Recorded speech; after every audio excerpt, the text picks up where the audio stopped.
Police in Maryland had to intervene over the weekend when a group of demonstrators, identified as the Proud Boys, tried to force themselves into a bookstore where a drag queen story hour was being held.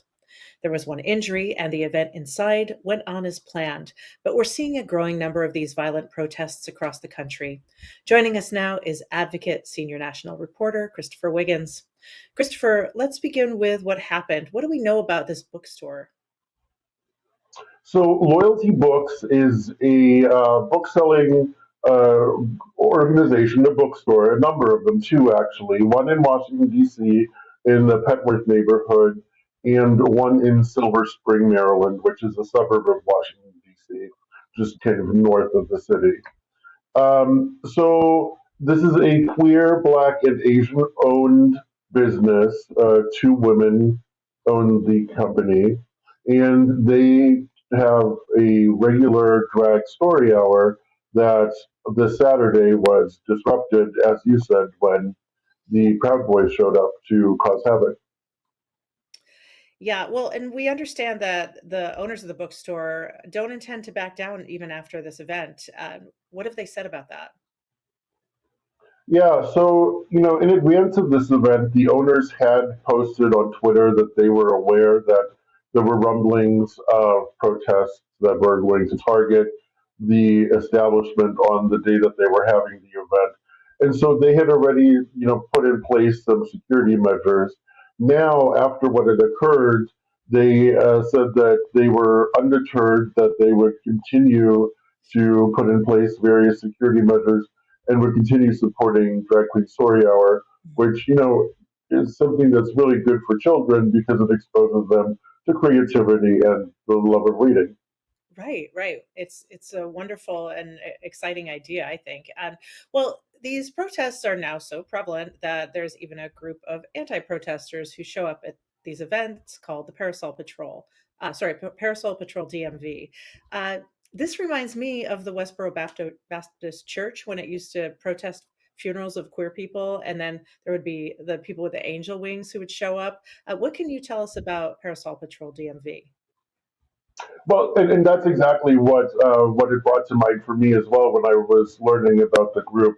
So, Parasol Patrol DMV is a group. It's actually a national volunteer group of people who will go to events which are LGBTQ friendly or that drag queen story hours, and they will position themselves in such a way with colorful umbrellas that they can shield children from seeing when there are protests, and their goal is to avoid kids from seeing angry faces and mean people. And they even, in some, at some demonstrations, they will hand out noise canceling headphones for very young children so they don't hear all of the vitriol that's being said. Well, I mean, thank goodness for them, but the fact that they have to exist is just incredible in 2023. Many, including the bookstore owner, are connecting this weekend attack to Republican-led legislation, anti-LGBTQ plus legislation, and the bills that would prohibit drag show performances in the presence of children. In Arkansas, a bill would put drag performances in the same category as escort services, nude modeling, and erotic films. What can you say about these connections that folks are making and laying the blame at the feet of Republican leaders?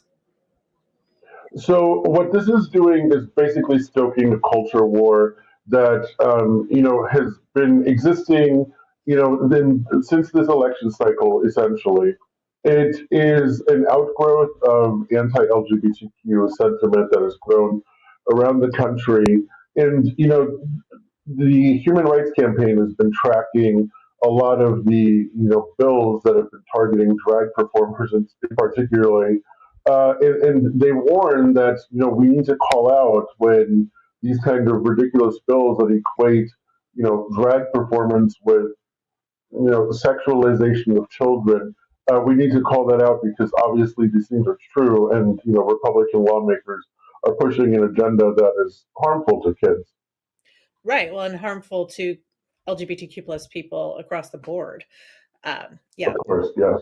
Right. Well, thank you for chatting with me about that. And while we have you, we wanted to touch on George Santos, who recently went on Morgan, and essentially kind of copped to having lied, which is wild. Would you talk to us a little bit about this interview? Well, the interview really was wild, and if you haven't seen it yet, I would certainly recommend taking a look at it because it'll certainly make you roll your eyes at the very least. So he does admit that he is a very bad liar at one point when Pierce Morgan gets him to say that straight to camera.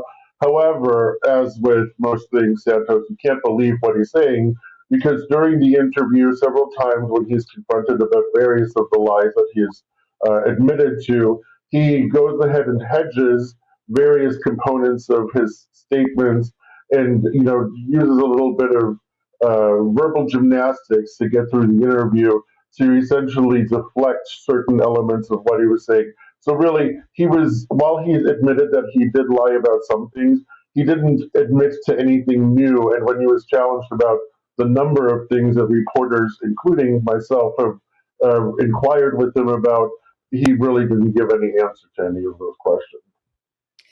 Yeah, well, that's not surprising. I wanted to touch on a little bit of it. So he didn't think anyone would find out. He blamed one lie about graduating college on the expectations of society, and of course, still no apology, which with folks like him is also not surprising. Would you dive into Yeah. yeah, dive into some of that a little bit, please? So at one point he was talking about, for example, his mother having passed. He claimed that she worked in the World Trade Center. NBC News, on 9/11, NBC News has found out that that is not, in fact, true, according to immigration records that exist. But when he was confronted with that question by Piers Morgan, he essentially asked Piers not to go into that because it was a personal matter, and so he essentially used a lot of Mhm. uh, tricks and games in order to avoid answering certain questions. Now, I will note that one thing that he was really good at was plagiarizing Paul Begala, because Paul Begala in the 1980s Mhm. said that Washington is Hollywood for ugly people. And that is something that George Santos said that he and those newly in Congress often say that, which obviously is unlikely. Right, right. Well, I just wanted to touch on the fact that the Republican Party, in light of all of this, still refuses to do anything about this basically, you know, serial liar that they have. And could you just touch on that for a moment because the implications are frightening. Yeah, so Kevin McCarthy has a very, very slim lead in the House of Representatives right now, and he needs every single vote that he can get. And Mhm. so he has therefore made basically a bargain with the devil and is going to be in cahoots with those like Marjorie Taylor Greene, who is basically at the same kind of agitator level as George Santos has painted himself as, but obviously she's at the kind of seat of power now.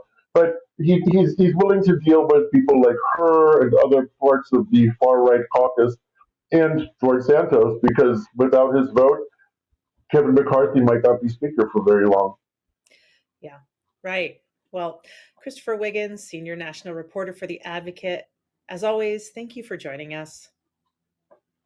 Thank you.